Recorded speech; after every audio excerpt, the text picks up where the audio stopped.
A reminder, the news doesn't end here. Here's what's coming up on WCNC Plus at 7 a.m.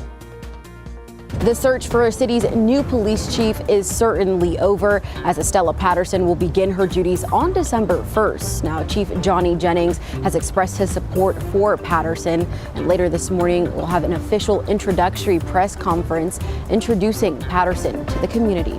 It comes as we're tracking multiple shootings over the weekend, including one that left 2 men dead and the community shaken. It breaks our heart. It breaks our heart. As a community as a whole, it breaks our hearts. How neighbors and police are searching for answers this morning. SNAP benefits are on hold, but Mecklenburg County says help is on the way for families in need. Coming up, how the county plans to step in as local organizations step up. Halloween's behind us, so you might be wondering what to do with those pumpkins. We are verifying the best ways to dispose of them while doing some good. Those stories and much more live, local, and breaking news coming up on WCNC Plus. And we are still following this very closely. Mecklenburg EMS says a pedestrian was struck by a vehicle sent to the hospital with life-threatening injuries. It's right here on Central Ave and Eastway Drive. We're seeing those slowdowns right there. In addition to that, inbound on South Tryon Street also blocked at General Drive because of a crash. There's our ongoing picture of that there. We'll be following this for you on WCNC Plus. We give you the 7-day all the time, but I want to put it in perspective. So I mentioned to take advantage of, because check it out. We have the upper 60s to the lower to the mid 70s. And then once you get to next Monday, the 50s and 60s return. So enjoy this warmer forecast while we got it. You did not have to show us that this morning. Yes, I did. Hey, it's sun. We'll take that. It's sun. We'll see you over on streaming at 7 a.m.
Streaming live right now at 7 a.m. right here on WCNC Plus. I'm Ben Thompson. And I'm Lisa Washington. We start things off with your forecast on this Monday, the first day of November. And look at that gorgeous shot of the sunshine. After all that rain last week, it's so good to see that. Yeah, you're not used to it being this bright this early, right? I was like, okay, let's get out of the way. Yeah, the sun officially rose up at 6:47 this morning, so we're only 13 minutes deep into the sunrise to sunset time frame. Meanwhile, it's not as high up as our Dallas camera. This is about 1,000 feet up here in Lylesville in Anson County, showing that we have some really shallow, thicker clouds the further east that you go. And we've had a real big problem spot, not around Wadesboro where we were just looking, but right down here in Lancaster County. You have constant visibility fluctuating between a goose egg, a 0, can't see in front of you, to about 1 mile. That is starting to get a little bit better, but I think it's really over the next 2 hours that we're officially going to get that fog out of here. So it depends where you are. The further east you go, most likely it's completely overcast. The further west you go, seeing a lot more of that blue sky. Eventually, all of us will say goodbye cloud cover, even the mountains. You hold on to your clouds the longest. It might not really be until about the middle of the afternoon that you have that wall-to-wall sunshine status, with some lingering clouds heading into tomorrow. But all in all, once the clouds clear here around Charlotte, we don't really see them return until about Wednesday. So all in all, it's fantastic. 67, by the way, is the seasonal high for November 3rd. So it's an average November day, but an above average appeal, getting those clouds out of here with plenty of sunshine. Wind gusts occasionally maybe getting up to 15 miles per hour. It's out of the northwest, which is a cooler direction, so that will be noticeable. And compared to where we have been, 65, 66, 63, today is warmer than that. And this is actually the coolest high that I have over the next 7. Now, eventually, we're going to flip the script. So I constantly will tell people, take advantage of this because we can see deeper into the future that there will be at least a trend. Sometimes long-range meteorology is just about what pieces are on the board and letting you know a big, strong cold front is a colder piece set in place. And that's about 7 to 8 days out. 41 degrees is our low kicking off tomorrow, upper 30s right around Hickory, and then the mid 30s up around Boone. And check out where our lows are going. This is what I'm talking about. So we have 44 on Friday, 54 likely because of the cloud cover on Saturday, and then sometimes it takes a couple of days for the full effects of a cold front.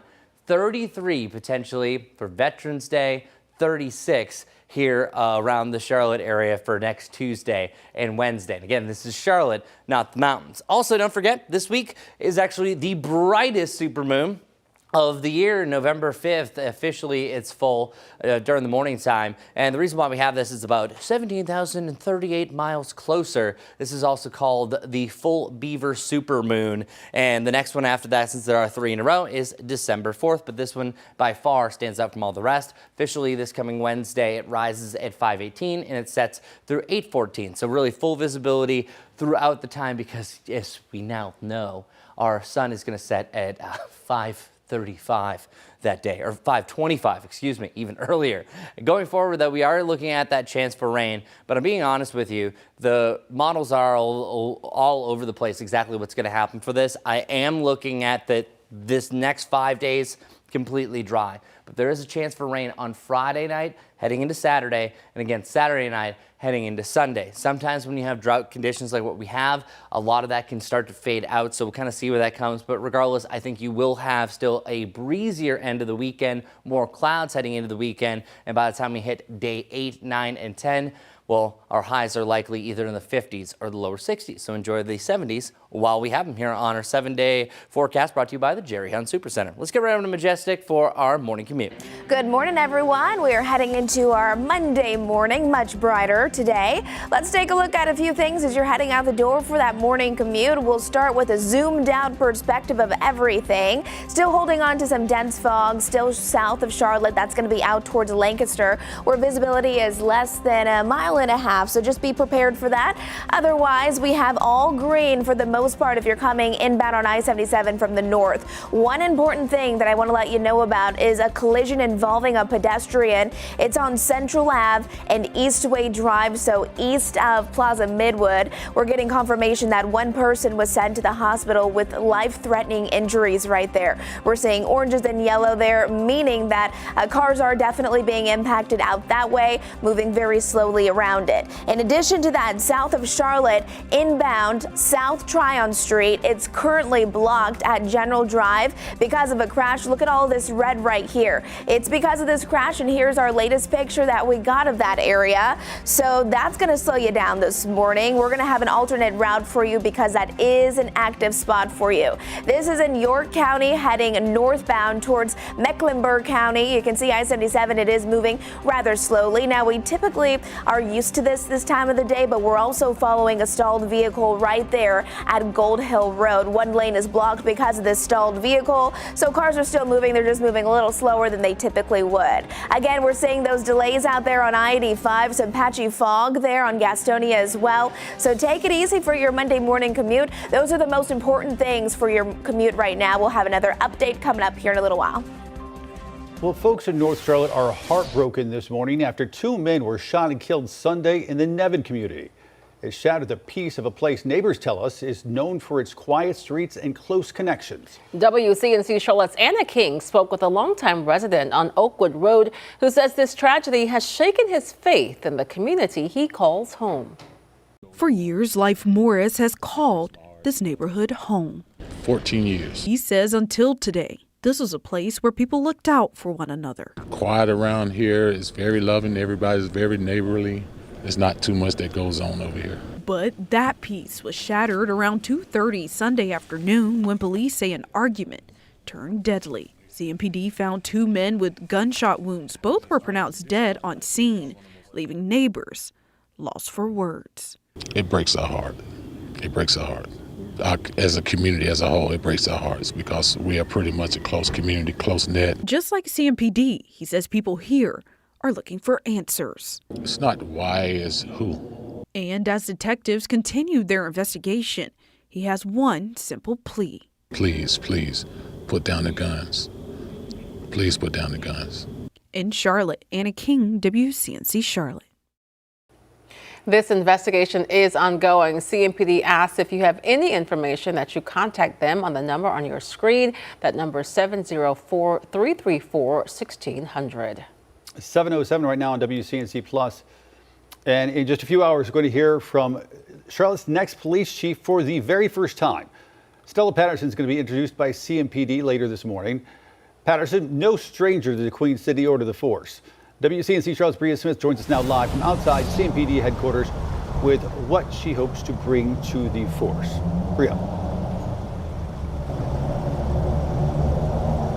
Yeah, Ben, well, that search for the city's new police chief is certainly over. And as you mentioned, Estella Patterson is no newbie to CMPD. She's held several positions during her time with the department, gaining her start as a beat cop to becoming the patrol service's deputy chief.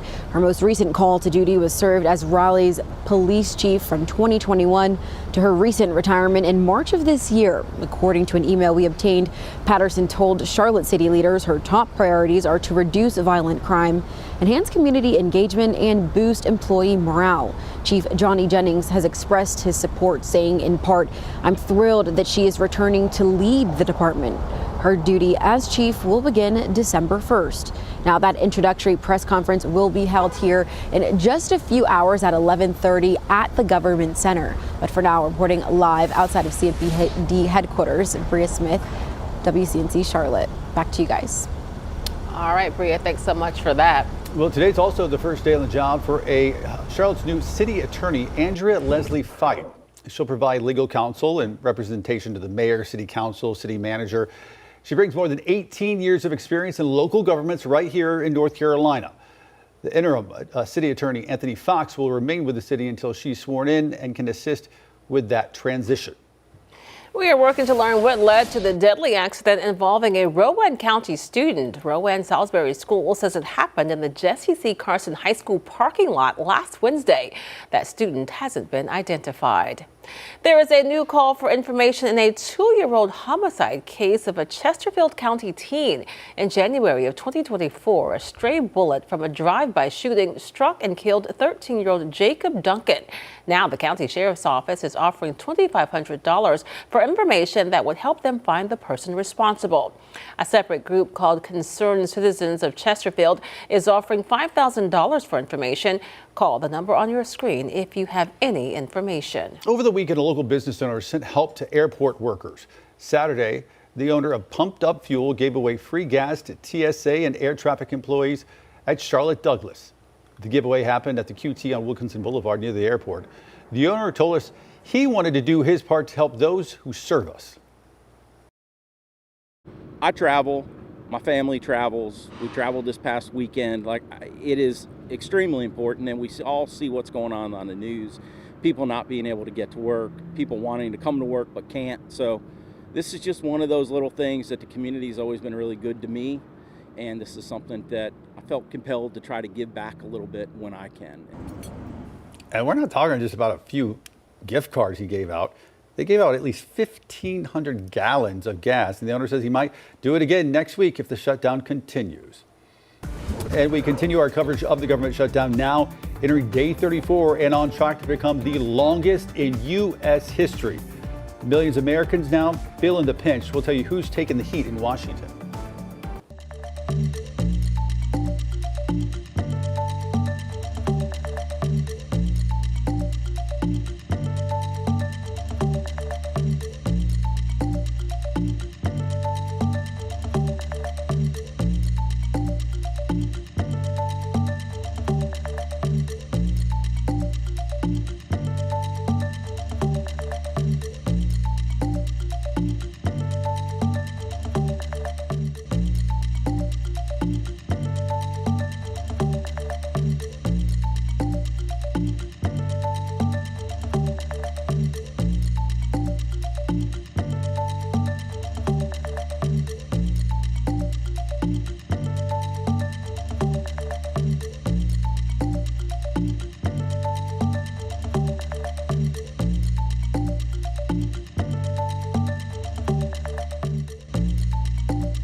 $7:13 right now. All right, folks, we're now into 1 month of this government shutdown, and millions of Americans now learning how much their health care costs could go up.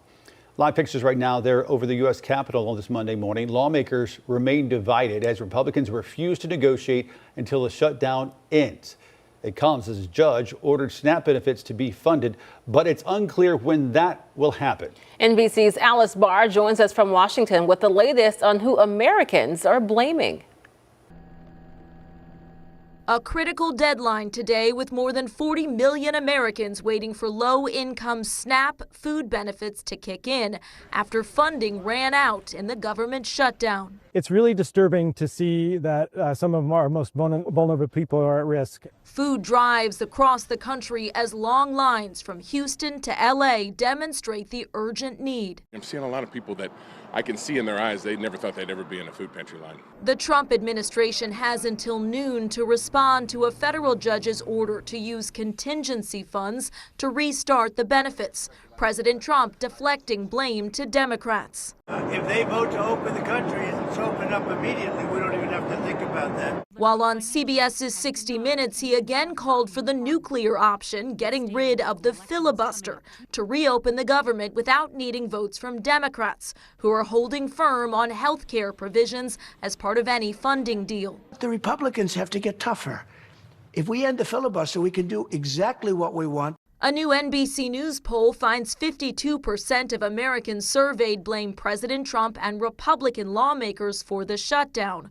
42% blame Democrats, with both President Trump and Democrats earning low approval ratings. I think that Democrats are passive, and I think that Republicans are predatory. I think the whole system is a mess. Elections tomorrow offering another snapshot of how Americans are feeling as both parties look ahead to next year's critical midterms. That new NBC News poll also showed voters split on immigration, with 50% of those surveyed holding negative feelings about ICE. Asked about ICE tactics on 60 Minutes, President Trump said he felt they hadn't gone far enough to get people out of the country, blaming liberal judges for holding them back. In Washington, Alice Barr, NBC News. Coming up, a deadly earthquake struck Afghanistan early this morning. What we're learning about the damage and how many are injured, that's coming up next.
Right now in Afghanistan, at least 20 people are dead. Hundreds more are injured and some missing after a powerful earthquake struck the northern part of the country early this morning.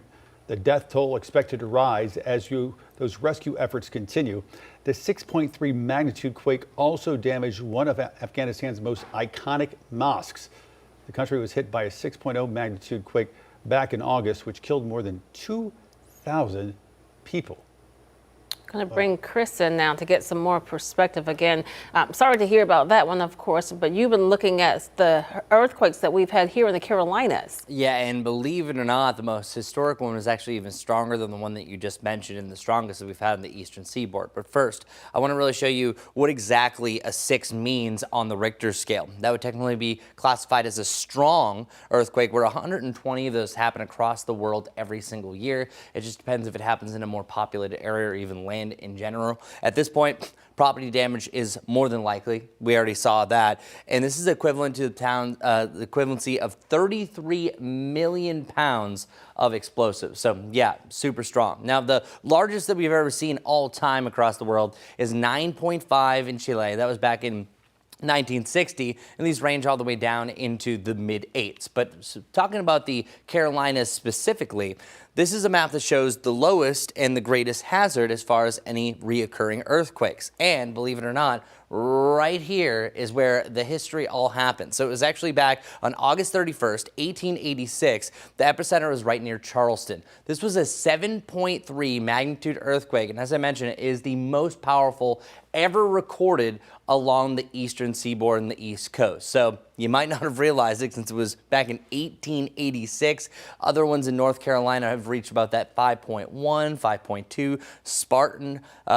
Sparta, North Carolina just most recently had one back in 2020. But yeah, nothing has beat out that 7.3. A lot of old pictures showing this devastation that came along with that. So absolutely frightening to have something like that transitioning from the ground to the atmosphere. Today for your November 3rd, lots and lots of sunshine going around. We're now in the process of trying to clear out these clouds. It's just going to be a patient game trying to get rid of it. And a lot of us are already dealing with those blue skies. The further east you go, say around Wadesboro and over into Rockingham, yeah, you're going to be waiting a little bit. As far as where we're going, you can see that over the next 5 days compared to where we were, the 70s actually start to take over, talking about the lower to the mid 70s.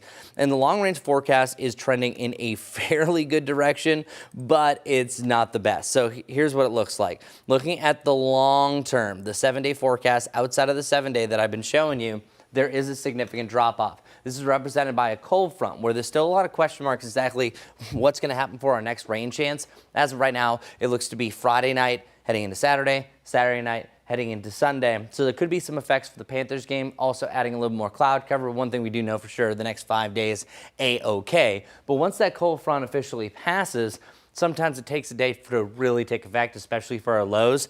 That means our highs, even with sunshine, back to the mid 50s, so feeling a little bit more like late December. And then our lows, 33 degrees on Tuesday. So it looks like the coldest air of the season yet again will be lurking on the extended forecast. But luckily over the next 7 days, the 70s are the norm. So that is great to see. And it's been a gorgeous sunrise. Just watch out for that lower sun angle and maybe a brighter sky than what you used to for your morning commute. Majestic, what's going on this morning? Good morning, everyone. Let's get you going and out the door this morning. Lots to get to. It is busy for that Monday morning commute. I want to get to this because we do have confirmation that one person was sent to the hospital with life-threatening injuries. A collision involving a pedestrian. This is on Central Ave and Eastway Drive. You can see that orange there, meaning that cars are also being impacted at that location. To the south, still following this one as well, inbound South Tryon Street, currently blocked at General Drive because of a crash. Seeing less colors than what we saw not too long ago, so that is some good news there. However, this is still our most recent picture. I do believe they have one lane now open,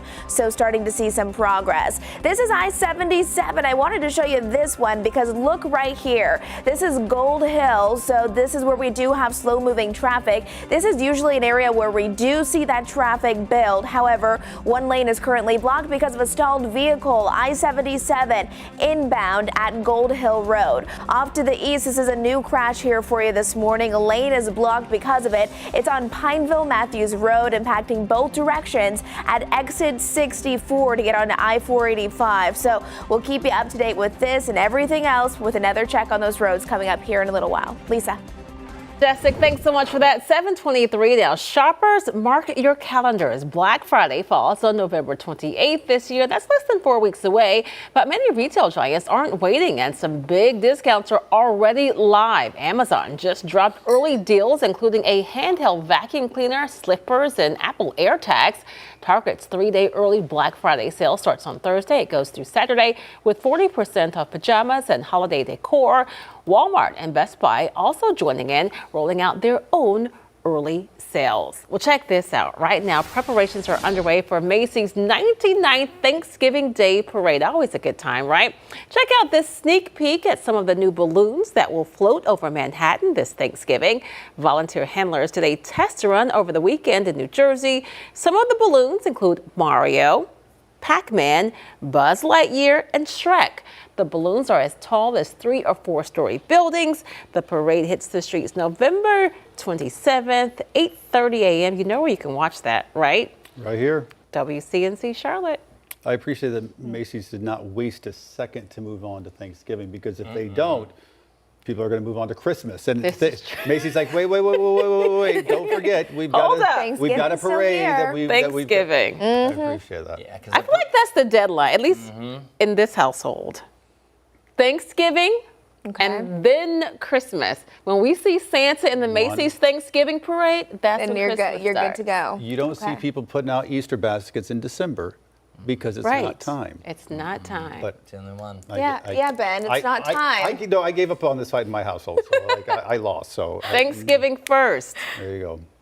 Yeah. You're being quiet. Now I'm just thinking if I had to get all these Christmas decorations down. Like Ben already did it, and I was just like, okay. And there was also, I saw a sign online that literally was a Halloween sign. You flip it over, it says Merry Christmas. I like that. Yeah, There see? you go. It's efficient. Kim liked it too. All right, live pictures right now over Uptown. Here's the good news, folks. Is this time last week, this was still dark out there. This is Now true. it's bright. Sun's out. It's been out for almost an hour. We got another check of your forecast and your Monday morning commute come your way right here on WCNC Plus.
Good Monday morning, everybody. It is November 3rd, and it's going to be a delightful one. Temperatures rising on up through the 40s into the 50s. The next stop will be the mid-60s.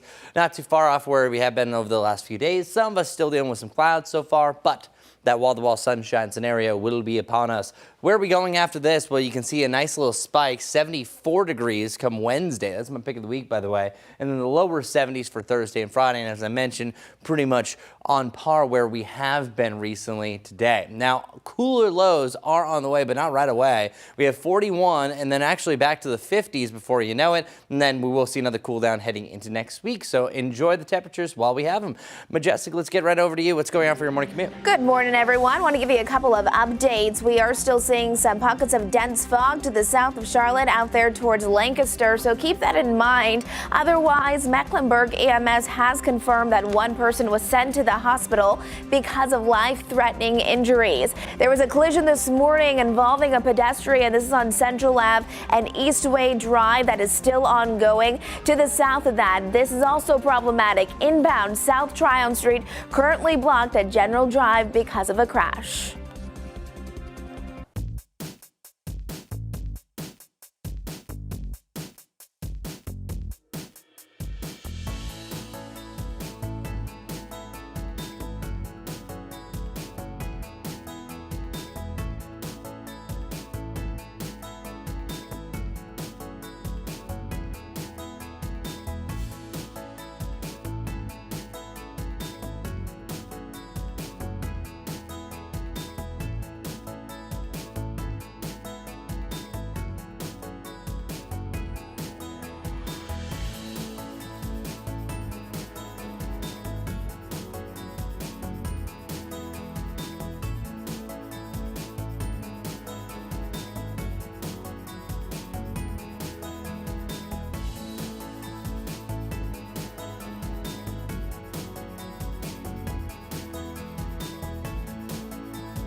Good morning. Happy Monday. Thanks for joining us on WCNC Plus Live at 7:30. I'm Lisa Washington. And I'm Ben Thompson. First up here at 7:30, let's get a check of your weather impact forecast with Chris. No big impacts, just a little bit of fog down towards the south. Now, not great if you're driving, say, down 521 in Lancaster County, where visibility's been dropping down to about a goose egg. Jessica, more on that and how it's affecting your morning commute. But our Dallas camera showing that bright, beautiful orb in the sky officially rose up at 6:47 this morning. So it's nice to see the sun earlier. If you look really closely, we do see some signs of fog down here in some of the valley areas from our Dallas camera, and it is now bright and beautiful over here in Monroe. Those clouds are really holding on. Now it looks like that sun is really taking over from west to east. Now I do think that we'll have some thicker clouds further in our eastern zones, such as Anson, Chesterfield, and over to Richmond County. But then by the late morning, all of us, for the most part, should be under those wall-to-wall sunshine scenarios. But then here comes that cloud cover still kind of sneaking right along the Tennessee border, and that'll be on and off. But other than that, nothing's really happening a little bit closer to Charlotte. It's National Sandwich Day. I'm super pumped about this. Maybe it's just me, but I'm already planning what sandwich I'm going to get once they open up a little bit later on. If this is you and you have a passion for sandwiches, or you just want to eat lunch, here's your forecast. We have the lower to the mid-60s, 66 right around 2 to 3 o'clock under sunny skies. Like I'm talking about just plain old Carolina blues. 65 for you in Hickory for our highs, 51 around Boone, and then 67 for Charlotte and Rockingham, where we go after this. Look at that. Into the 70s, the mid-70s. This is a near perfect day. By the way, Wednesday, my pick of the week, because by far it looks to be the warmest. On Friday, we declared it up our Wednesday as pick of the week, but it was only looking like the upper 60s, so it's been a nice little upgrade. Our rainfall chances, really inconclusive. So being honest with you, we have one model that's saying a dry weekend, another one showing it's going to rain all weekend. I think the one that I like the best, and there's a bunch of ones in different consensus, is that Friday night to Saturday and Saturday night to Sunday looks to be the best time frame for now. Not a lot of rain being picked up over the next 7 days, but we will see how this does adjust. And regardless, I think we will have more cloud cover heading into the weekend. Here's a good example of the biggest effects that we are going to have for the longer range forecast. This is 5 a.m. on Sunday, showing that a front is starting to creep in. That is going to push through on Sunday itself, so that could affect the Panthers game. If you're going to that, I think it picks up the wins, so it definitely affects the passing game and the kickoff and kicks in general. And then behind this, we'll have another front. This is the one that's really going to cool us down. That's going to give us our next snow chance, but I think this is really be a dusting to a coating, so maybe the first measurable snowfall for the peaks right along the Tennessee border, and that is also going to persist into Tuesday as well. But our Jerry Hunt Supercenter 7-day forecast looks good during this time frame. If you go to day 8 and 9, you're going to see those 70s disappear and even the 60s disappear from our high temperature category. But over the next 7 days, it's looking A-OK. Over the next 5 specifically, upper 60s to the mid 70s is our temperature range. That is sensational for the first week of November. So get outside and enjoy it this weekend. Some question marks, but still, it could be a whole lot worse. That is your forecast over the next 7 days. Let's see what's happening in the now, right now, with the morning commute. Majestic. Good morning, everyone. What a nice start to the day. At least we have that nice daylight as we are heading out the door, starting our new work week. And hey, at least we'll have some sunshine by the afternoon. Here we go. Live traffic map right here. Big picture perspective, all zoomed out. Not seeing any issues on I-40 from Morganton. Hickory looking fine. A little busy right around Uptown, of course, and still holding on to pockets of dense fog south of Charlotte, specifically out towards Lancaster. So be mindful of that as you are driving, because at times visibility may be very reduced. Still following this as it is not cleared. We did get some confirmation that one person with life-threatening injuries was sent to the hospital this morning because of a collision involving a pedestrian. Again, this is on Central Ave and Eastway Drive. To the south of that, this is actually now cleared, so that is some good news there. This is what it looked like earlier, but no more problems at South Tryon Street. I-77, if you're coming in from Gold Hill from York County, good morning to you. We know that this is always a very busy time of the day, but we do still have that stalled vehicle.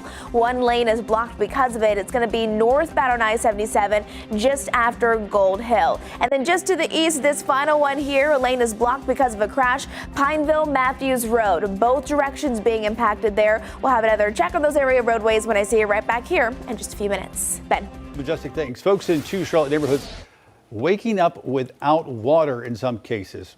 We're following 2 water main repairs. The most recent happened around midnight. Charlotte Water says folks on Tybola Road and the surrounding area would have their water cut off up to 6 hours, meaning you may still see some of those impacts. Maybe it's back on, maybe not.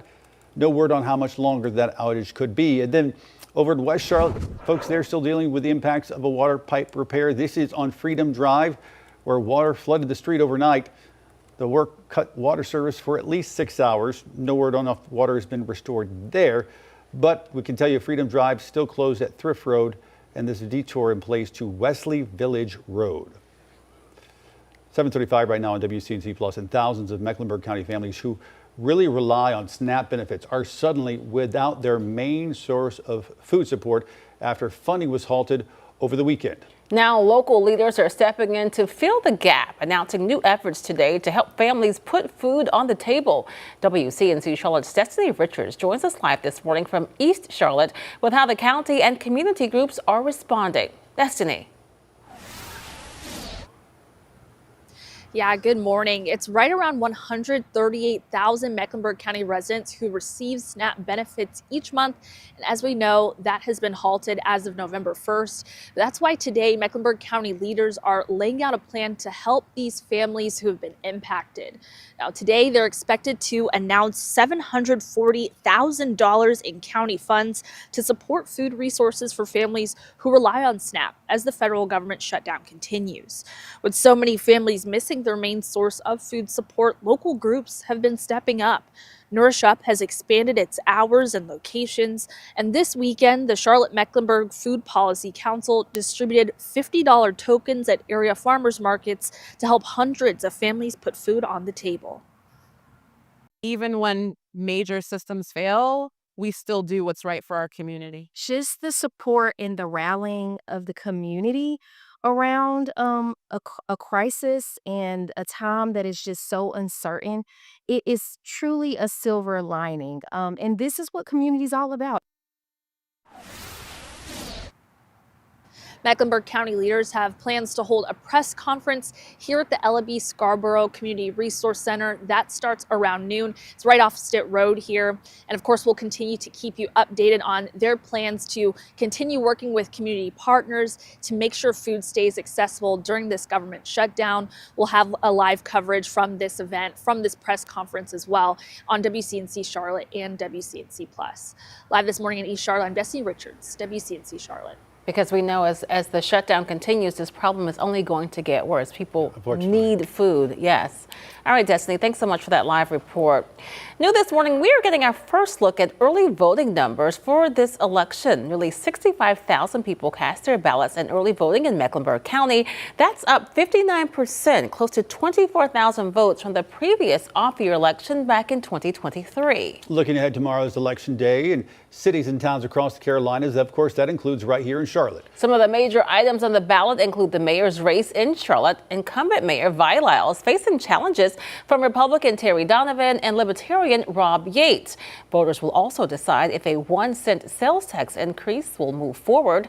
That money would fund transit projects. Of course, we will bring you live coverage on Election Day right here on our live streaming platform, WCNC Plus, as well as on WCNC Charlotte. And coming up at 8:30 this morning, you'll hear from a political professor at Catawba College who's going to join us live to preview the Charlotte municipal election. All right, coming up, how one 8-year-old turned a scary moment into a life-saving rescue. That story next.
7:41 right now on WCNC Plus. The legal battle over whether President Trump can send National Guard troops to Portland, Oregon continues.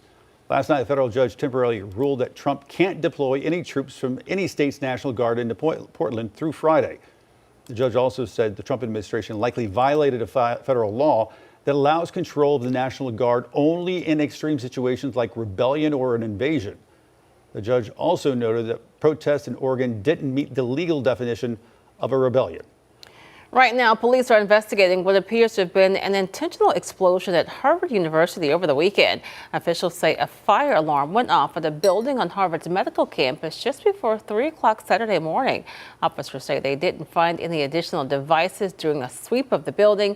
The university released pictures of 2 people wearing face coverings and is asking the public for help to identify them. Many say they are in shock. That's super crazy. And then when I heard it was Harvard Med, I was like even more shocked. I was like, what could be going on there? My heart was racing and then tried to fall asleep. And then like 5 minutes later, I heard another bang, a second one. I don't think the pictures are going to help, but I'm sure that they know more than what they're posting right now. So, hopefully it all works out. The good news in this, no one was injured. Parents in New Mexico no longer have to pay for child care regardless of their income. The state is the only one in the country to offer free universal child care. New Mexico's governor says it'll save families an average of $12,000 a year. Funding comes from the state's oil and gas revenues. Now, this program goes beyond just covering costs. It's also licensing more registered home providers, including qualified family members, to meet the growing demand.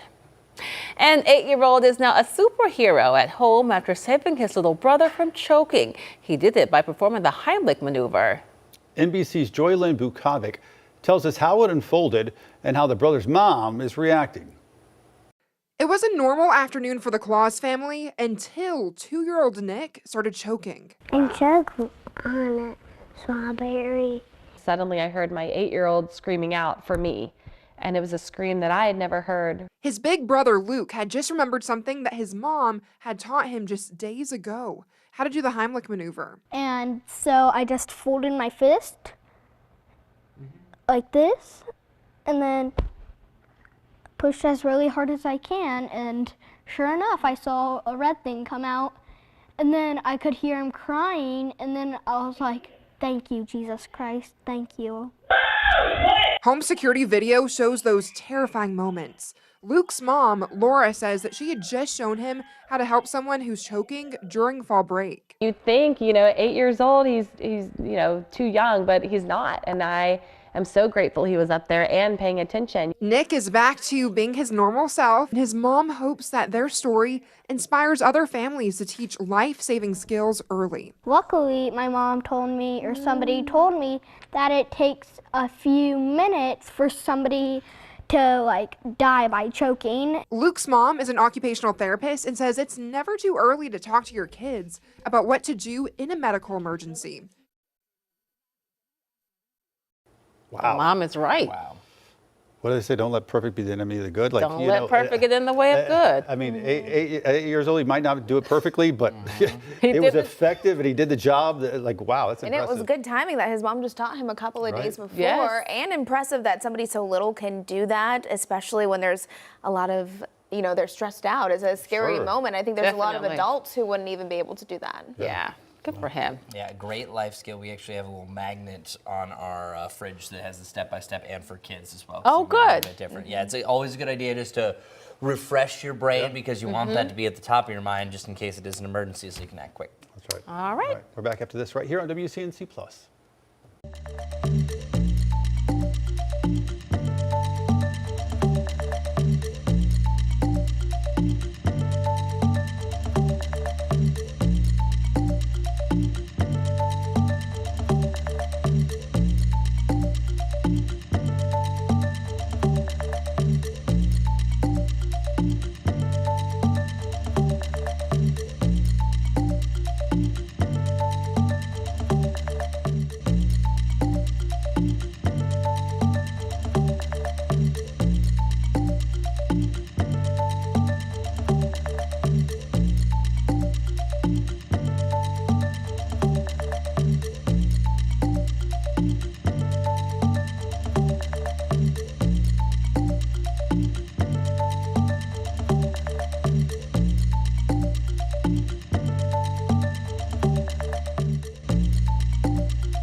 Welcome back, everybody. Thank you so much, as always, joining us here on WCNC Plus. We're going to do kind of my example of our 10-10-10 forecast and kind of look a little bit more long range compared to what's happening today. Today, all you need to know, it gets sunnier if it isn't already in your neighborhood, and we have the upper 60s, then the 70s, and then, whoa, watch out for that fury drop. Temperature is dropping down into the 50s, and then eventually back to around the 60-degree point, heading into day 12 of November. So enjoy the coming days. However, we also have other tools. This is by the Climate Prediction Center, showing that 6 to 10 days out and then 8 to 14 days out could even slightly be above normal. And that's really the one that I want to focus in on. We are going to drop down into the 50s, which, by the way, is a little bit more typical what you would have for an average high around Christmas. So talking about things coming too early, but it's going to be short-lived. So the long range does show that there will be a quick warm-up and kind of settling things back to normal. As far as where November is supposed to go, we have the mid to the upper 60s. The lower 60s, and then boom, the 50s start taking over, where the entirety of the month of December, it's a slow trickle down to the lower to the mid 50s. And then our absolute bottom, the dead of winter, the coldest part, is an average high of 52 and a low of 32 across Charlotte, which truly isn't that bad if you look at other areas. I lived in Michigan. The average high was 30 degrees during that time stretch. So yeah, no, we do pretty good.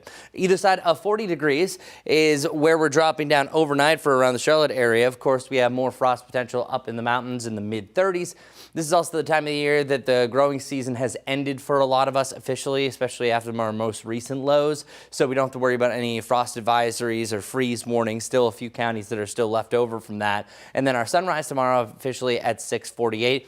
That's in general. Within 30 minutes of that sunrise time is when you can expect our low each and every morning. And we're not all that low heading into the weekend. And then eventually we could see our first freezing temperature, hey, close enough, much thicker frost heading into November 11th or Veterans Day. Another thing to mention during these colder nights, later on this week, officially November 5th, that's Wednesday, we have the full Beaver supermoon. So it officially is full at 8:19. You're not going to see it at that point. It's officially rising back up during the evening at 5:18, but sets at 8:14. So that means it's up for most of the night. Should be the brightest moon that we've had so far this year and will be the brightest. Another supermoon is set for December, but it won't be as bright. Our Jerry Hunt Supercenter 7-day forecast, wrapping this up, shows the 70s take over Wednesday heading into Friday, but we do have another chance for rain on Friday night and then again on Saturday night. I'll break that down in a little bit more detail coming up. My next weather hit, which is coming up in about 10 minutes plus. But in the meantime, let's get right over to Majestic. First off, how are you doing and what's going on? I'm doing good. I'm looking forward to our nice week ahead with the sunny skies and the warmer temperatures. But as far as traffic goes, we definitely have our fair share of problems. Our typical delays, we have lots of red, I-77, I-85 planned for that as well. Let's break down a few very important things that you need to know as you're heading out the door. This is still ongoing, a collision involving a pedestrian. EMS did confirm that one person did have life-threatening injuries and was sent to the hospital. This is on Central Ave at Eastway Drive. You can see the colors are getting worse right there. So that's going to be something I'll continue to follow until it is completely cleared. This one here is getting better. It's not blocked like it was just about 10 minutes ago, but it is still slow moving. This is a crash, Tryon Street at General Drive. Again, not blocked anymore, but there are still some delays. South of Charlotte, it's very busy this morning and not in the best of ways. We have a lane that's blocked because of a crash. It's on Pineville Matthews Road, impacting both directions right there at exit 64. Not too far from it, this is exit 61, where another lane is blocked because of a crash. That's at Johnston Road. And then again, south of Charlotte, there's a crash here on Birkdale Valley Drive at Bevington Place. Seeing those delays in place as well. So a very active start to our Monday morning. Guys.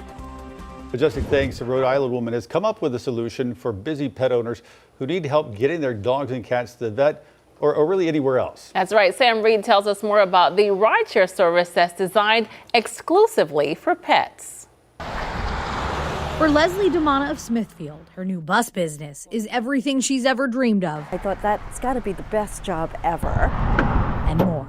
Literally within a month, I had my business all registered. I had the van purchased. On the outside, the big, beautiful bus is quite eye-catching with pictures of pooches personal to her family. At red lights, I see little kids pointing to the doggy bars. But on the inside, things are even better because her passengers have 4 legs instead of 2. This is purely transportation. Good boy. I do not put people on my bus. She's gonna. It is simply for the pets. I do take cats as well, as long as they're in a carrier. We could go for a ride. Leslie just launched the doggy bus. It's basically Uber, but only for animals. Everybody has a really busy schedule, and so I thought that would be really cool to be able to pick them up, take them to their destination, and return them home later. Using a QR code and a scheduling app, people can reserve rides for their pets. You would load up your information, the pet's information, the date, time, where do you want to go. I approve the ride, and I show up at your door. Then, for a reasonable fee, she safely transports them around Rhode Island and into Massachusetts if need be. Every dog gets their own seat, their own harness, their own restraint. There are no crates. I want the dogs to be comfortable as if they're going for a ride with mom and dad. 12 dogs can be seated at a time. Good girl! Though things can get noisy, Leslie says she enjoys every minute. I love the idea that every day I get up and I get to play with dogs and take them to different appointments. With a background in higher education, she saw a ride-share solution to a possible pet problem. You might have a late meeting, you might be a single mom and not be able to get that dog to that appointment on time, and even the elderly, right, disabled. Having the support of local groomers like All for Paws has made a meaningful impact. It's been a fantastic reaction. People are very interested in it and really want to know more about it. I don't know that I could be an Uber driver, but I might do that. You could do that. I would rather have a whole lot of dogs than some crazy And people. you don't get complaints from the customers. Right, Yeah, exactly. But I know when I have my dog in the car, it can be chaotic sometimes. If she's excited, she knows she's going bye-bye. Imagine having multiple dogs. But I like that she had seatbelts for the dogs, too, to just keep them kind of in their place. Yeah. I would love driving up next to it and they have a full bus and then you just see multiple passengers. That would be awesome. Cool. To see. Like the party bus. Just Right. Yeah. All right, well, we're going to take a quick break. We'll make sure that you keep it right here on WC. I mean, look at this. 7:55, sun shining, beautiful start to this first Monday in November. We're going to have another update on weather and traffic in just 2 minutes. Stay with us.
Well, good morning, everybody. We are looking at a great week ahead. I'm super pumped about the forecast. We have 67 degrees. Now, the camera that we have right here is Lowesville, and Lowesville still has some pretty thick clouds across the distance, but we're really starting to erode a lot of the clouds across the area. Still some of that fog and thicker clouds up in the mountains as well. But then here is the brighter hope. Look at that wall-to-wall sunshine right around Monroe, and that's pretty much what you're going to be looking forward to in the near term. Meanwhile, our Jerry Hunt Supercenter 7-day forecast is showing that the upper 60s are today and tomorrow, but then the 70s take over Wednesday, Thursday, and Friday, heading into the weekend with our next chance for rain Friday night and Saturday night. Majestic, what's going on this morning? Good morning, everyone. We're off to a very busy start to our Monday morning, the first Monday of November, but boy, it's going to be a gorgeous one. Still following this, we did get confirmation that unfortunately one person was sent to the hospital with life-threatening injuries, a collision involving a pedestrian. Still seeing those backups here. It's on Central Ave and Eastway Drive. We'll have more coming up on WCNC Plus. See you over there soon.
Streaming live right now at 8 a.m. right here on WCNC Plus. I'm Ben Thompson. And I'm Lisa Washington. We start things off this hour with a check of your forecast. The first Monday in November. Already we are seeing those Carolina blues. It's nice because this time of the year we average the lower 40s and then the mid to the upper 60s. Well, today's actually a perfectly average day with an above average appeal. Check it out. We had an overcast sky just a few hours ago. Now, wall to wall sunshine, enjoy it. Monroe, you were doing the Carolina blues just fine. And we see a beautiful changeover for our fall foliage. By the way, typically in climatology, it's this week, specifically this week, that we have our peak fall foliage across the Charlotte area. Looking at some of our sources, it's really going on the peak this week. So it looks like we are really set for the way climatology should be. So perfect for those leaves to hit the most beautiful oranges and reds as we're starting to see here down at the surface, but some trees still have a little ways to go. Our futurecast had a little bit of lingering rain. That's not happening right now. That's a low pressure system spinning its way further off towards the east,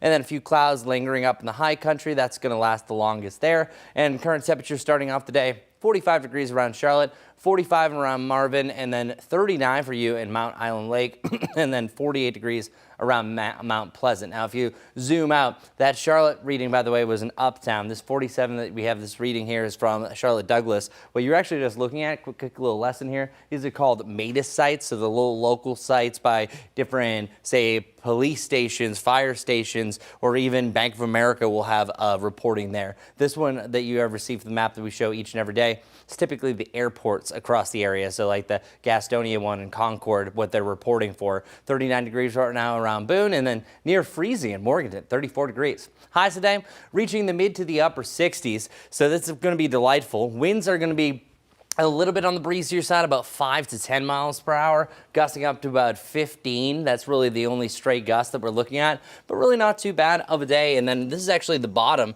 as far as temperatures are concerned, because they're actually going to warm up really nicely. But I want to immediately jump to our rain chances. That's what I promised you next. I was going to talk about in my next weather coming up. We have a 30% chance for rain on Sunday, but truly I think it's Friday night and then again on Saturday night to Sunday that is our best chances for rain. Here's what that all looks like. We have a front that starts to roll in really in the middle of the weekend. There's still a lot of question marks. How much of this rain is actually going to be hitting the surface? What is that first system going to do that passes technically on Friday? But as of right now, we're starting to see a correlation that this rain becomes widespread Saturday night heading into Sunday, so it could be a damp start. But then once that front passes, we start to filter in some of that drier air, but a secondary front, it might be cold enough to actually bring a chance for snow right along the high country. So moisture rides up over the mountains and literally creates snow. It's called orographic lifting. And then behind that is where we're going to have the coldest temperatures that we've had so far this season. I know I've said that a bunch, but this time I'm talking about even near freezing temperatures. What I'm doing is I'm letting you roll our rain chances going forward. We are seeing some signs of up to an inch, but they're all over the place. So this is me pretty much just saying we need more time to see exactly how this is all going to play out. Just note that over the next 5 days, we know it should be either sunny to mostly sunny, a lot warmer than normal. This is where we keep our average temperatures, and it just is really picture perfect. Holding on to the lower 70s heading into the weekend. The only thing that could change is if we have more clouds and rain. We will bring some of these 70s during the weekend back into the 60s. So that's why I want you to enjoy the next 5 days for sure, because Wednesday right now is my pick of the week, the warmest by far, and the warmest going forward over the next 14 days. Let's get over to Majestic. It is a lovely morning. I know we had some fog earlier. What's going on right now? It's just beautiful, but it's definitely busy. We'll start with this live camera. This one's coming in from York County. You can see multiple live camera shots right there. Not looking bad whatsoever. This morning's earlier sunrise was probably nice if you are an early riser. And yeah, notice all of those beautiful fall colors that are really popping right around Charlotte. Here's a look at some of those drive times as you're heading out the door. Waxhaw to Charlotte, it's going to take you just around 40 minutes to get into Uptown. If you're coming in from Salisbury, it is almost 1 hour, so plan accordingly. We have our typical delays. You can see that shaded in red, but a couple of new things I want to let you know about. Here we go. We're seeing delays right here. A lane is blocked because of a crash. University City Boulevard westbound at Hedge Lawn Drive. We're seeing that orange there, meaning that cars are moving rather slowly because of that blocked lane. Just to the north of it, another blocked road because of a crash. I-485 both ways at exit 26 Prosperity Ridge Road. So we'll keep you up to date with those new accidents, and still want to let you know that this is not cleared if you're just waking up, turning on the stream. We've been following this for you for a couple of hours now. A collision involving a pedestrian at Central Ave and Eastway Drive. Medics did confirm that one person has life-threatening injuries, was sent to the hospital this morning. A crash here on Tryon Street and General Drive may delay you about 5 minutes. It's no longer blocked though, so at least we're seeing some improvements. Folks in North Charlotte are heartbroken this morning after 2 men were shot and killed Sunday in the Nevin community. It shattered a piece of the place neighbors tell us is known for its quiet streets and close connections. WCNC Charlotte's Anna King spoke with a longtime resident on Oakwood Road who says this tragedy has shaken his faith in the community he calls home. For years, Life Morris has called this neighborhood home. 14 years. He says until today, this was a place where people looked out for one another. Quiet around here. It's very loving. Everybody's very neighborly. There's not too much that goes on over here. But that piece was shattered around 2:30 Sunday afternoon when police say an argument turned deadly. CMPD found 2 men with gunshot wounds. Both were pronounced dead on scene, leaving neighbors lost for words. It breaks our heart. It breaks our heart. As a community as a whole, it breaks our hearts because we are pretty much a close community, close-knit. Just like CMPD, he says people here are looking for answers. It's not why, it's who. And as detectives continued their investigation, he has one simple plea. Please, please, put down the guns. Please put down the guns. In Charlotte, Anna King, WCNC Charlotte. This investigation is ongoing. CMPD asks if you have any information that you contact them at the number on your screen, 704-334-1600. Well, in just a few hours, we'll hear from Charlotte's next police chief for the very first time. Stella Patterson is going to be introduced by CMPD later today. Patterson, no stranger, though, to the Queen City or to the force. WCNC Charlotte's Bria Smith now live outside CMPD headquarters this morning with the plans that Stella is promising to bring to that department.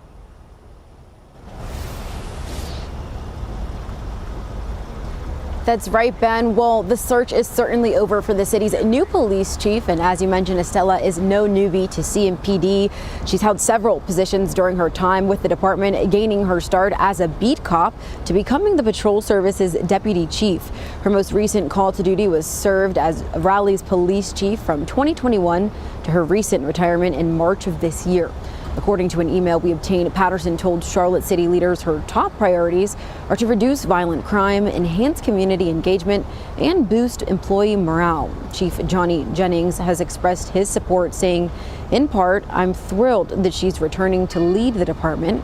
Her duty as chief will begin on December 1st, and that introductory press conference will be held at the Government Center in just a few hours, a little more than 3 hours here. Ben, Lisa, back to you. All right, Bria, thanks so much for that. Well, today's the first day on the job for Charlotte's new city attorney, Andrea Leslie Fight. She'll provide legal counsel and representation to the mayor, city council, and city manager. She also brings more than 18 years of experience working in local governments across the state of North Carolina. The interim city attorney will remain with the city until she's sworn in and will assist in that transition. 8:08 now, and right now we're working to learn what led up to the deadly accident involving a Rowan County student. Rowan Salisbury Schools says it happened in the Jesse C. Carson High School parking lot last Wednesday. That student hasn't been identified.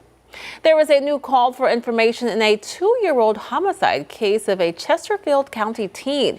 In January of 2024, a stray bullet from a drive-by shooting struck and killed 13-year-old Jacob Duncan. Now, the county sheriff's office is offering $2,500 for information that would help them find the person responsible. A separate group called Concerned Citizens of Chesterfield is offering $5,000 for information. Call that number on your screen if you have any information. And new this morning, we're getting our very first look at the early voting numbers for this upcoming election. Nearly 65,000 people cast ballots early in Mecklenburg County. That's up 59%, close to 24,000 votes from the previous off-year election in 2023. That's good news there. Looking ahead, tomorrow's actually election day in cities and towns across the Carolinas, including right here in Charlotte. That's right. Some of the major items on the ballot include the mayor's race in Charlotte. Incumbent Mayor Vi Lyles facing challenges from Republican Terry Donovan and Libertarian Rob Yates. Voters will also decide if a 1-cent sales tax increase moves forward. That money would fund transit projects. Of course, we will bring you live coverage right here on WCNC Plus, also on WCNC Charlotte. Now, coming up in just a few minutes, about 20 minutes at 8:30, we're going to hear from a political professor at Catawba College who's going to join us live to preview the Charlotte municipal election. And as we head to break, here is an exclusive shopping deal for our viewers.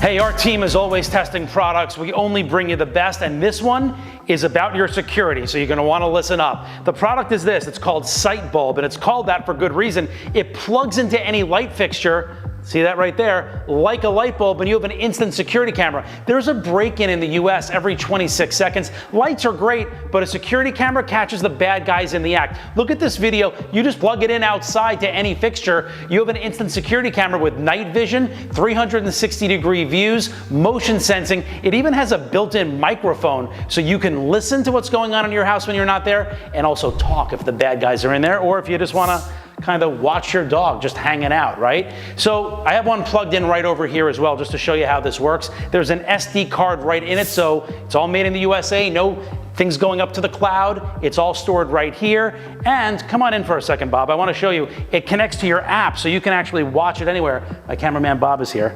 Can you? That's what you see right on the app. Say hi, Bob. There you go, there's your hands. So this retails for $49.99 to $59.99, but we have a great deal for you today, 25% off.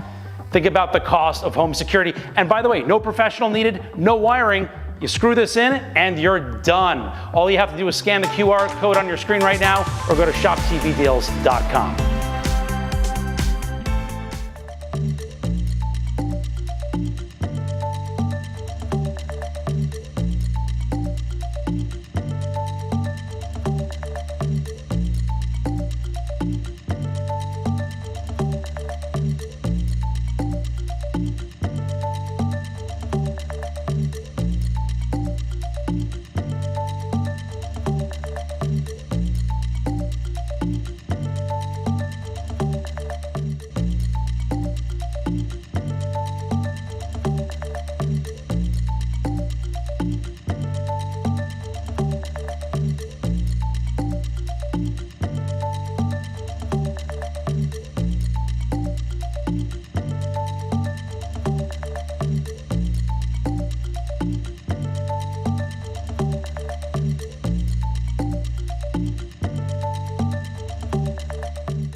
8:14 right now on WCNC Plus. And folks, we are now 1 month into the government shutdown, and millions of Americans are now learning how much their health care costs could rise.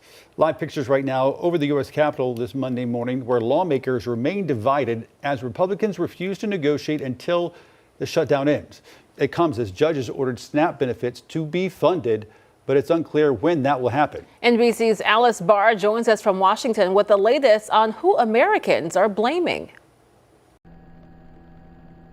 A critical deadline today, with more than 40 million Americans waiting for low-income SNAP food benefits to kick in after funding ran out in the government shutdown. It's really disturbing to see that some of our most vulnerable people are at risk. Food drives across the country as long lines from Houston to LA demonstrate the urgent need. I'm seeing a lot of people that I can see in their eyes they never thought they'd ever be in a food pantry line. The Trump administration has until noon to respond to a federal judge's order to use contingency funds to restart the benefits. President Trump deflecting blame to Democrats. If they vote to open the country, it's open up immediately. We don't even have to think about that. While on CBS's 60 Minutes, he again called for the nuclear option, getting rid of the filibuster to reopen the government without needing votes from Democrats, who are holding firm on health care provisions as part of any funding deal. The Republicans have to get tougher. If we end the filibuster, we can do exactly what we want. A new NBC News poll finds 52% of Americans surveyed blame President Trump and Republican lawmakers for the shutdown. 42% blame Democrats, with both President Trump and Democrats earning low approval ratings. I think that Democrats are passive, and I think that Republicans are predatory. I think the whole system is a mess. Elections tomorrow offering another snapshot of how Americans are feeling as both parties look ahead to next year's critical midterms. That new NBC News poll also showed voters split on immigration, with 50% of those surveyed holding negative feelings about ICE. Asked about ICE tactics on 60 Minutes, President Trump said he felt they hadn't gone far enough to get people out of the country, blaming liberal judges for holding them back. In Washington, Alice Barr, NBC News. Up next, a deadly earthquake rocks Afghanistan this morning. The newest reports on the damage and those injured up next.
8:19 right now. In Afghanistan, at least 20 people dead, hundreds more injured after a powerful earthquake struck the northern part of that country earlier this morning.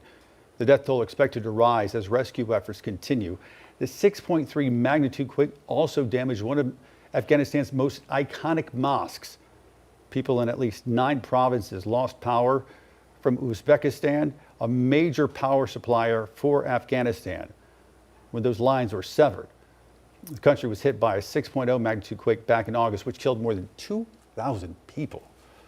Chris joins us now for added perspective, and certainly unfortunate what happened there, especially given they had one just in August. But you've been taking a look at the strength of some earthquakes that we've had over the years here in the Carolinas. Yeah, and believe it or not, here in the Carolinas, in history, recorded history, we've actually had one stronger than what we were just talking about there. Well, for one, anytime you have a magnitude around a 6, that is classified here on the Richter scale as a strong earthquake where property damage is likely, and you saw it there. Now it just all depends, because believe it or not, we actually have about 120 per year about the strength that you're seeing around Afghanistan. Once you get us up to 7, it's only about 18 per year.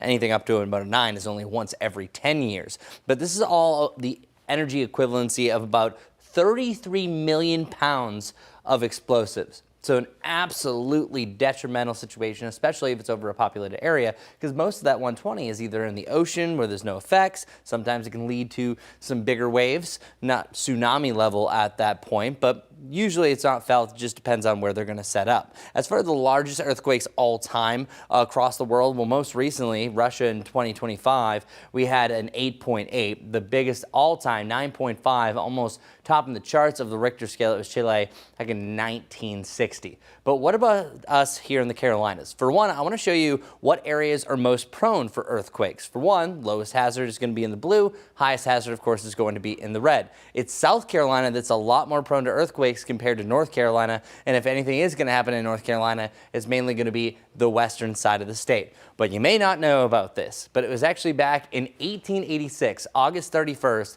there was a 7.3 magnitude earthquake that was recorded with the epicenter right near Charleston. Now, I can't show you some of the photos, but you can Google it yourself, and the damage is actually substantial in Charleston from this. And this is also the largest earthquake, most powerful one ever recorded on the East Coast and the Eastern Seaboard. So yeah, 1886, we've had one that big. Now getting right to our forecast, our cooler lows are down into the lower 40s, but all in all, it's not too bad. You have a nice mix of the 40s, you have a nice mix of the 60s and 70s as far as our long range forecast goes, but really no big complaints. It's nice to actually have such a quiet forecast, as you can see here, just for our 7-day forecast, brought to you by the Jerry Hunt Supercenter.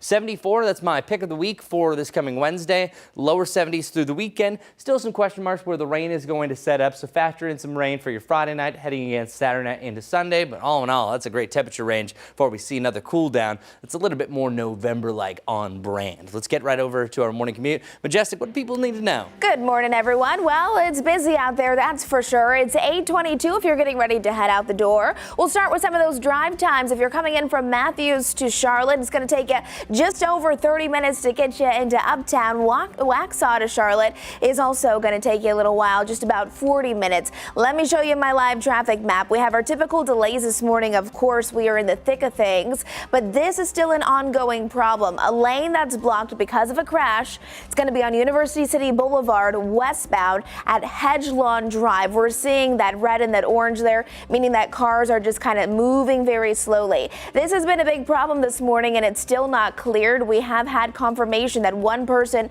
was sent to the hospital with life-threatening injuries. A collision involving a pedestrian there on Central Ave and Eastway Drive. To the south of this, are you taking Independence? Unfortunately, one lane right now is blocked because of a crash. It's going to be on Independence westbound at Norland Road. Starting to see more of that stop and go traffic again because one lane is currently blocked. Those are a few things that I'm looking at right now when it comes to traffic, but let's send things over to Larry with our Carolina Trivia. Good morning, Larry. Good morning. Yeah, time for Carolina Trivia. We do this every Monday morning. Interesting. There are 3 presidents of the United States who were born right here in the state of North Carolina. Check the list and show you exactly who that just happens to be. 3 presidents born in the state of North Carolina. They were Andrew Jackson, James K. Polk, and Andrew Johnson. Andrew Jackson was born in Waxhaw, North Carolina, although there are people in South Carolina that claim he was born there. He was president from 1829 to 1837. James K. Polk, birthplace right down here in Pineville, North Carolina. He was president from 1845 to 1849. And Andrew Johnson, birthplace Raleigh. He was president from 1865 to 1869. He was the vice president when Lincoln was assassinated. So he took over.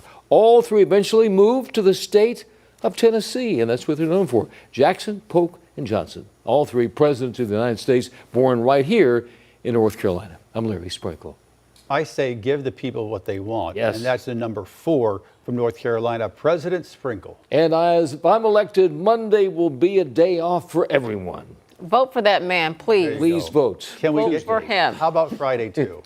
Yes. Okay. If you say so. And a raise for everyone. Oh, wow. There you go. There you go. Number one candidate. He's a natural. That goes to the top right there. I'm staying North Carolina. I'm not I was going to say, don't move to Tennessee. You got to stay here in North Carolina. Although I love Tennessee, too. Larry, thank you. Thank you. All right, live pictures right now over Uptown. Keep it right here on WCNC Plus. We're back after this.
We have sunshine coming out and about. We have 51 degrees right around Monroe, up to 47 around Charlotte, and even Boone that had a cloudier sky. Now starting to see those beautiful blues. Still some leaves remaining on the trees there at 39 degrees. Today, the winds aren't the biggest feature, but letting you know you are going to have an occasional gust out of the northwest, which is a cooler wind, up to about 15, 20 max, and those are really intermittent throughout the day. A high right around 67 degrees. This is the cloudiest part. We're actually overlooking Lylesville off in the distance, but all of us will have wall-to-wall sunshine and the conclusion of this morning heading in the afternoon. Tonight back down to the lower 40s, upper 60s again for tomorrow, and then what do you know, 74 degrees. That's the top this week, and then lower 70s into the weekend. Rain chances increasing Friday night through the weekend now.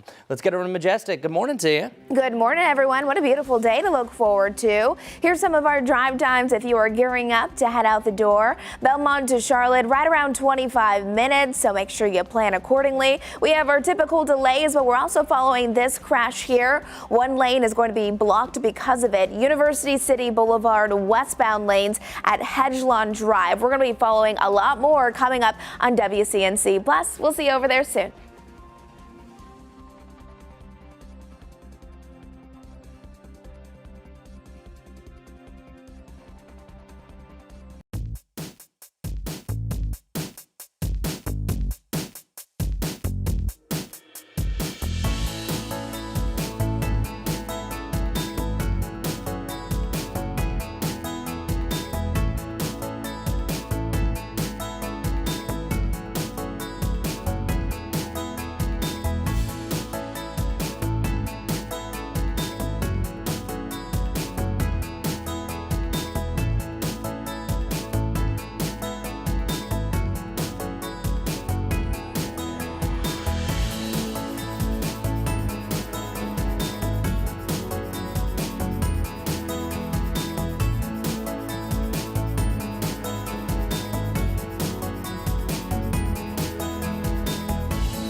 You are streaming live on WCNC Plus at 8:30 on this Monday morning. I'm Lisa Washington. And I'm Ben Thompson. Hope you're enjoying the sunlight out there this morning because we're going on almost now 2 hours with sunlight since the time change. Chris joins us right now with a look at your Monday forecast.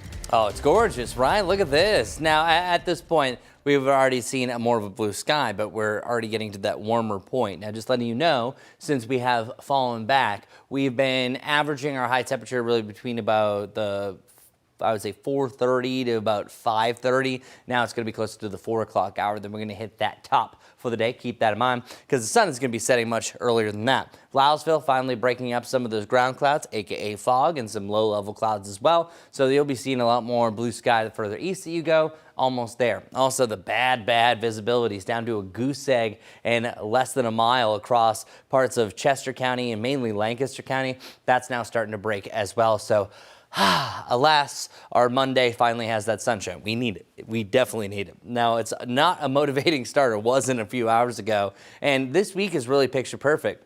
This likely is more than likely going to be one of the best weeks that we've had in November going forward. And then we're going to have this little trough that starts to move through, but that's not really going to be a big deal. It's not until Wednesday that we see a few additional clouds. It's really not until we get to the weekend that we have our rain chances. 67 degrees today. That's actually cool compared to where some of our highs are going. Sunshine across the board, just some lingering clouds depending where you were.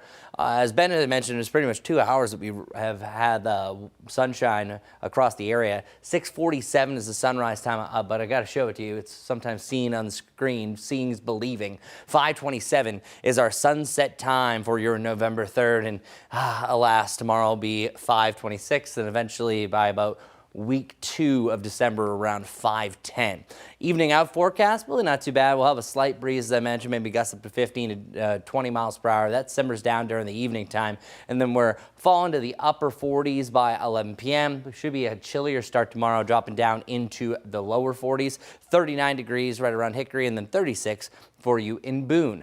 Look at those where those temperatures go, though. They're actually slightly on the rise. They're kind of up and down like the stock market. But then, boom, you have this big drop, 54 to 33. Now, it's over a few days. Sometimes it takes up to about 2 days to really get the maximum cool down behind a cold front. That's exactly what we're going to see. So some of us will hit freezing for the first time this season, which isn't too unusual. It's usually about this time that we typically do that. Also, another thing to mention for early November, supermoon season. October, November, and December all have supermoons. All that means is that it's a bigger and brighter moon. But this one specifically stands out because this supermoon is 17,038 miles closer to the Earth. So that is allowing for it to be have a bigger or brighter appearance. Officially, it's full at 8:19 in the morning, but you're not going to see it because it's already going to be set at that point. But it rises back up this Wednesday at 5:18 and then we'll be setting at 8:14. So that simply just means that it's going to be up all night long.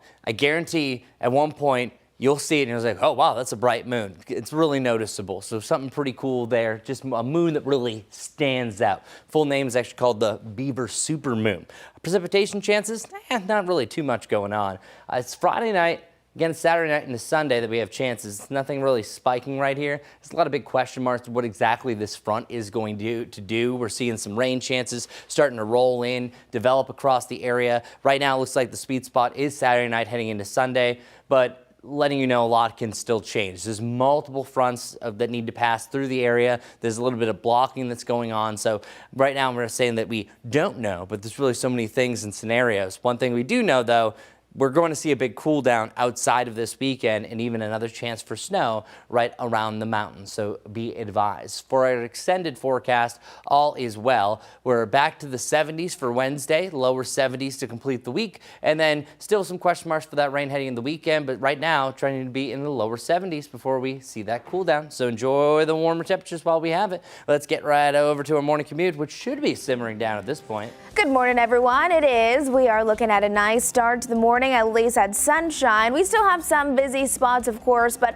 let's start with this. This is still our big picture perspective, more zoomed out so you can see up towards I-40, Morganton, Hickory. Good morning. No issues there. We do have our typical delays, though, if you're heading inbound I-77 from York County specifically. That's where we do still have quite a bit of red. Also, this accident has been ongoing now for over the last 30 minutes. A lane is blocked still because of this crash. It's going to be on University City Boulevard westbound at Hedgelawn Drive. In addition to that, I want to take you a bit more south, still following this collision involving a pedestrian. A lot of orange continuing to back up, so still an active place. Central Ave and Eastway Drive. Independence, if you are heading inbound, we have some problems. One lane is currently blocked on Independence. Never a good sign there. It's on Independence and Norland Road where we're seeing the worst conditions, so you may consider taking Monroe Road for your alternate route. However, I'm still seeing some oranges and some reds because I think other people are also doing the same thing.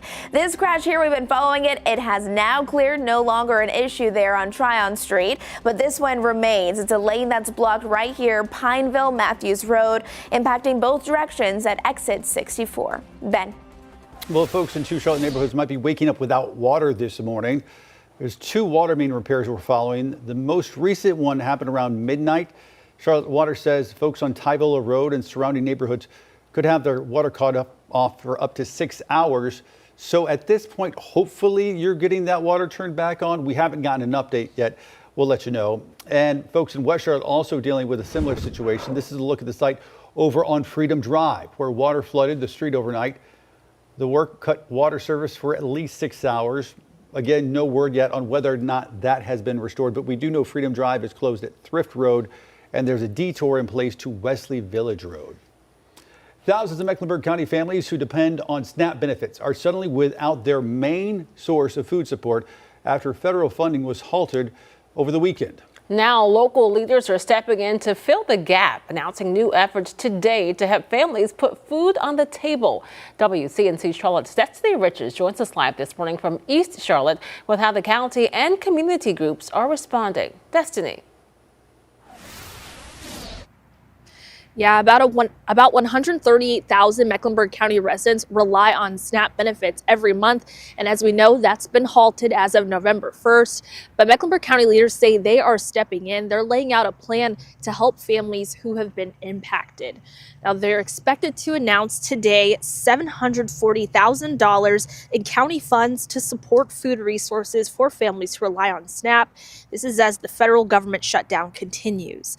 With so many families missing their main source of food support, local groups have been stepping up. Nourish Up has expanded its hours and locations. And this weekend, the Charlotte Mecklenburg Food Policy Council distributed $50 tokens at area farmers markets to help hundreds of families put food on the table.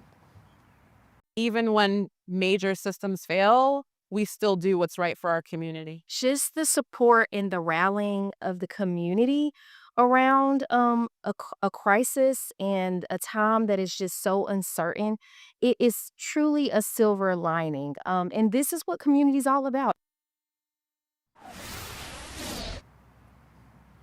Mecklenburg County officials are holding a press conference right here at the Ella B. Scarborough Community Resource Center off Stitt Road. It starts at noon today, and we're expecting them to just talk more about how they're continuing to work with community partners to make sure food stays accessible until those federal benefits return.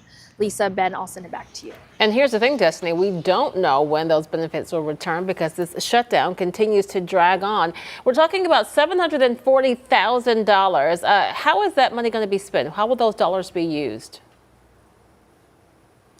Yeah, we just got a little more information from the county. It's basically an expansion upon some resources that are already out there. So, for example, in food pantries, they plan to have 28,000 extra 7-day food boxes given to places like Nourish Up. So extra food at their resource centers, emergency aid. So $50 of food gift cards for newly approved residents for SNAP benefits.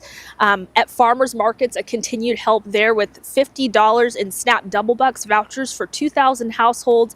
And then in terms of community distribution, they plan to have expanded mobile markets for seniors, as well as a holiday turkey giveaway for more than 1,000 families. So we're expected to learn a little bit more how they're expanding resources that they already have at their disposal. We know that these dollars are also coming from the fiscal year budget. So county dollars investing right back into residents of Mecklenburg County who need help the most right now. All right. Destiny Richards reporting live for us. Destiny, thank you. Thanks, Destiny. Starting today, local federal workers impacted by the shutdown can get free lunches. It's put together by the Billy Graham Evangelistic Association and Samaritan's Purse. They'll be served daily from 11:30 to 2:30. 5 different locations across the state of North Carolina, including right here in Charlotte. You will have to show a valid federal ID. We've got a full list of locations right now inside the WCNC mobile app. And new this morning, we're getting our first look at early voting numbers for this upcoming election. Nearly 65,000 people cast their ballots early in Mecklenburg County. That's up 59%, or close to 24,000 votes from the previous off-year election in 2023. And tomorrow is Election Day in cities and towns across the Carolinas, and that includes right here in Charlotte. Some of the major items on the ballot include the mayor's race in Charlotte. Incumbent Mayor Vi Lyles facing challenges from Republican Terry Donovan and Libertarian Rob Yates. Voters will also decide if a 1-cent sales tax increase will move forward. We've been talking about this for quite some time now. That money would fund transit projects. And of course, we will bring you live coverage right here, streaming on WCNC Plus, as well as on our broadcast channel, WCNC Charlotte. And after the break, we're going to hear from a political professor at Catawba College. He's going to join us live to preview the Charlotte municipal election. You don't want to miss this. Make sure you stay with us.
.43 right now, with Election Day just one day away. Voters across the Carolinas will be deciding who they want to lead their cities. And here in Charlotte, there's a ballot referendum that's been years in the making.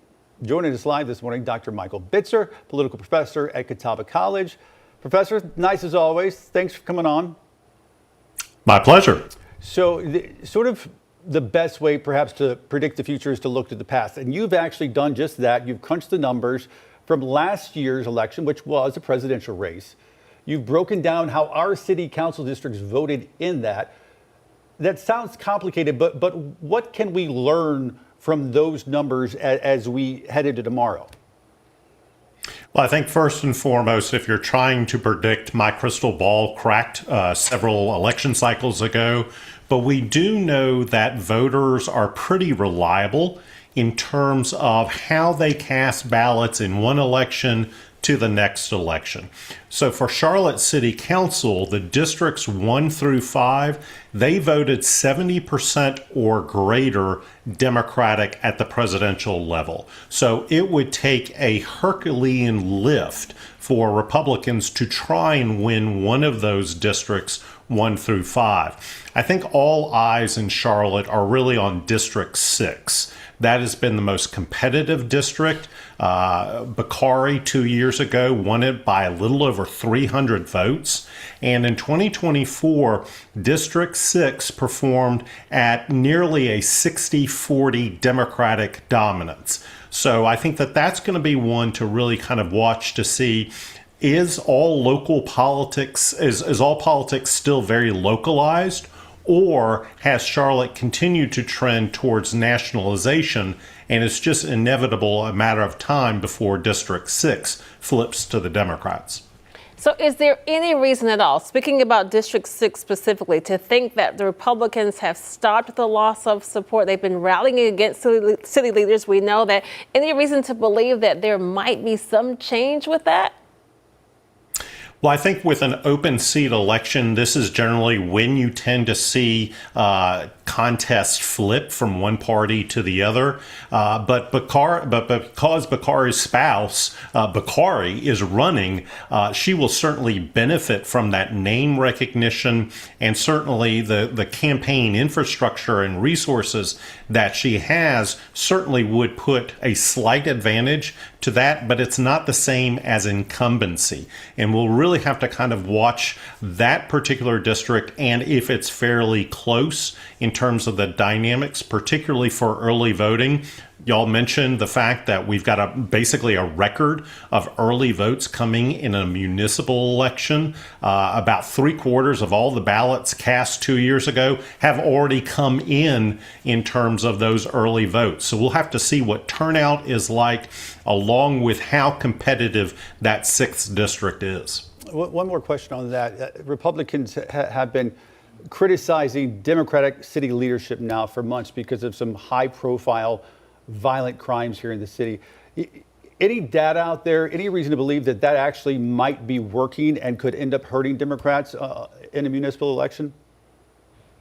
I haven't seen any data, but certainly that could be a reason that if Republicans continue to control District 6 and win it tomorrow night, that might be part of the calculus that certainly plays into this. You know, a large portion now in that district are unaffiliated voters. And even though they are underperforming their citywide numbers, they oftentimes hold the key when it comes to making decisions like this. So I think in terms of the dynamics, who shows up is critically important, and what kind of factors are on the voters' minds in terms of the calculus of how they're casting their ballots really will have to wait until after the polls close tomorrow evening. Well, we know that the council race is important. The mayor's race is important. But if we're being honest, there are some people who are probably going to go out to vote because of the transit tax, right? That's the big issue on the ballot that the voters are going to decide. We always talk about the turnout. Do you think that's going to impact whether or not this passes? I think certainly it pretends to have a huge influence. You know, we're seeing so much record turnout with early votes.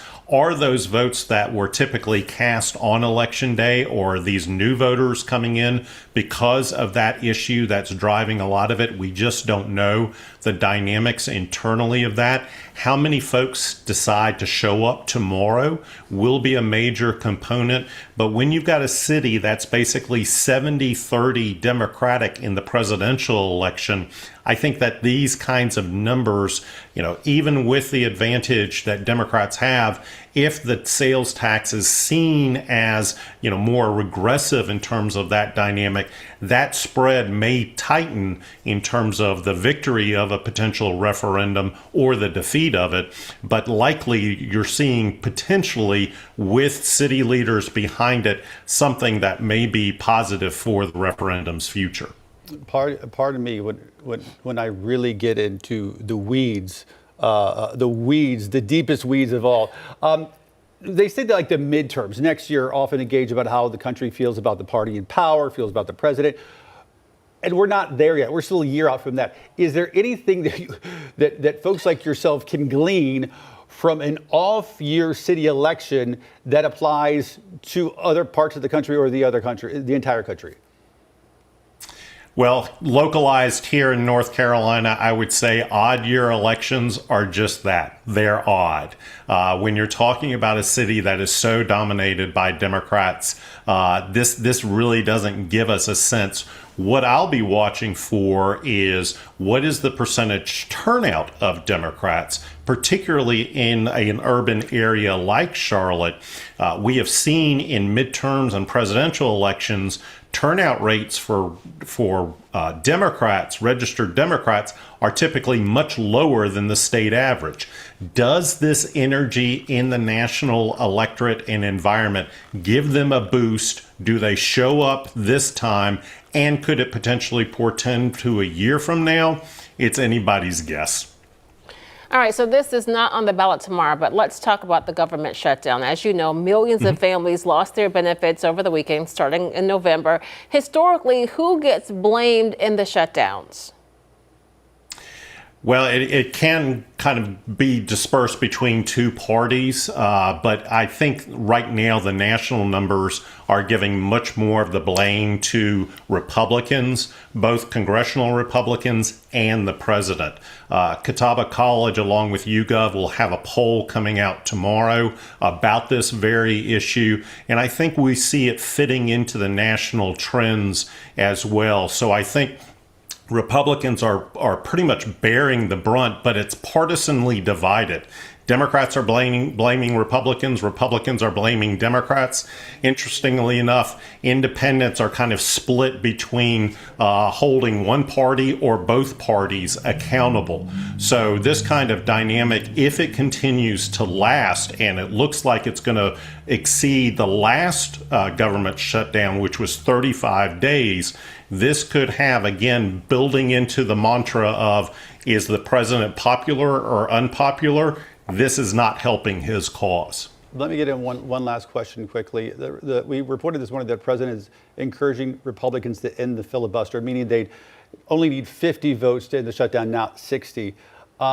People hear filibuster and their eyes glaze over and they fall asleep. Explain, though, if they were to do this, even Senate Republicans are hesitant, this would really have lasting impacts going into the future and how our government's run. It would have a huge impact because Republicans are in control today. Maybe after next year's elections, Democrats are in control and they can turn around and say, what you did in 2025, we're going to do in 2027. And so this is kind of a tit for tat, ambition made to counter ambition. This puts the brakes on things. If they dispense with the filibuster, this could be a whole new dynamic in American politics. All right. Interesting. Always learn a lot. By the way, the professor will be joining us Wednesday morning as well after the election, so we can do a recap of that. Professor Michael Bitzer. Professor, thanks as always. We appreciate it. My pleasure. Can't wait to talk to him on Wednesday. All right, let's find out more about our forecast now. Chris is standing by. What do you have, the dog of the day? Yeah, I got 4 dogs. Good way for us to show you what's happening around town for our forecast, but then also feature these 4 wonderful pups. I'm talking about Willie's, Hank and Waylon. Joyce, thank you so much for sending these 4 lovely pups along. So this is our Pets of the Day segment. I feature cats, dogs, or whatever pet you're going to throw at me.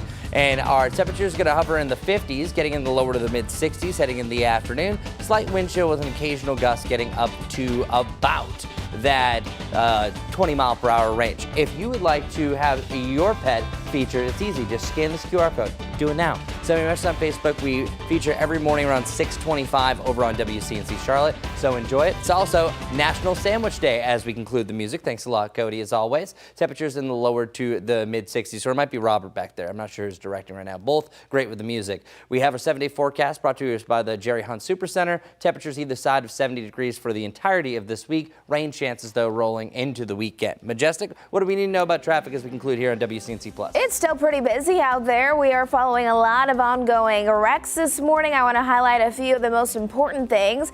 This is our live traffic map. So we're seeing a lot of red still. So our typical delays, 485, I-77, a little bit still linger on I-85. Still this ongoing wreck, one lane blocked because of it. University City Boulevard right there. So east of Charlotte. And then here we've been following this and it's still not clear. That collision involving a pedestrian, Central Ave and Eastway Drive, but additional accident right by that area, still on Central Ave near Kilbourne Drive. So really take it easy as you're heading out the door. Independence is also backed up this morning, those inbound lanes.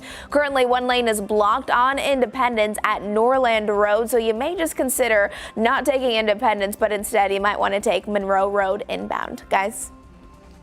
All right, Majestic, thanks so much. Well, 8:55 now. We're going to take a quick break. When we come back at the top of the hour, we'll have the latest from our live Impact News studio right here on WCNC. Plus, we're going to be talking more about the government shutdown. Of course, those SNAP benefits ending over the weekend. That and more breaking news here and across the country only on WCNC Plus.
Most of us dealing with those Carolina blues. A little more clouds further off towards the east around Rockingham. Charlotte at 67 for a high today, 65 for you in Hickory, and then lower to the mid-50s for around the Boone area. Getting right to it, our Jerry Hunt Supercenter 7-day forecast, keeping sunshine around for this work week. Our pick of the week, that's Wednesday, 74 degrees, still rocking and rolling the lower 70s heading into the weekend with some warmer lows. Just think you're dealing with more clouds and some rain chances. But after that, once a cold front moves through, back to the 50s and 60s, and even a chance for a near freezing temperature kicking off your Veterans Day. Keep that in mind. Enjoy the warmth while we have it, and enjoy this traffic report by Majestic. Good morning, everyone. We're off to the very first day of Monday of the month of November. Drive times are just exactly what we know them to be. From Salisbury to Charlotte, right around an hour to get you into uptown. Waxhaw to Charlotte, just under 40 minutes. Still seeing a lot of delays, our typical delays, but still following this wreck here. A lane is blocked because of it. University City Boulevard westbound at Hedgelaw Drive.